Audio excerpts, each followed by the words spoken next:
حضرت ابو امامہ راوی ہیں، ایک آدمی نے رسول اللہ صلی اللہ علیہ وآلہ وسلم سے پوچھا، یا رسول اللہ صلی اللہ علیہ وآلہ وسلم، ایمان کی سلامتی کی علامت کیا ہے؟ آپ صلی اللہ علیہ وآلہ وسلم نے فرمایا، جب تمہاری نیکی تمہیں بھلی لگے اور تمہاری برائی تمہیں بری لگے تو سمجھو کہ تم پکے مومن ہو۔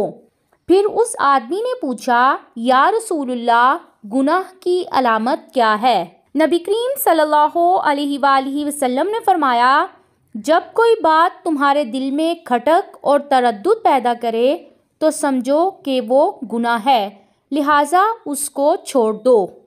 عمرو بن ابسہ راوی ہیں کہ میں سرکار دو عالم صلی اللہ علیہ وآلہ وسلم کی خدمت میں حاضر ہوا اور عرض کیا، یا رسول اللہ، دعوت اسلام کے آغاز میں دین اسلام پر آپ صلی اللہ علیہ وآلہ وسلم کے ساتھ کون تھا؟ آپ صلی اللہ علیہ وآلہ وسلم نے فرمایا، ایک آزاد ابو بکر اور ایک غلام بلال۔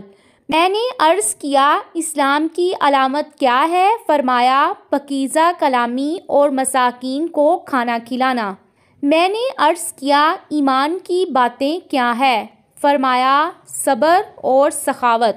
میں نے کہا، کون سا مسلمان بہتر ہے؟ فرمایا، جس کی زبان اور ہاتھ سے مسلمان محفوظ رہیں۔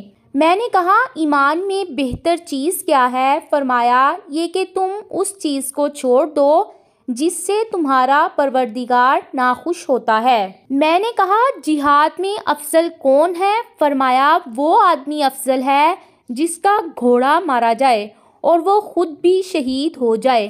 میں نے کہا، سب سے افضل وقت کون سا ہے؟ آپ صلی اللہ علیہ وآلہ وسلم نے فرمایا، نصف شب کا آخری حصہ۔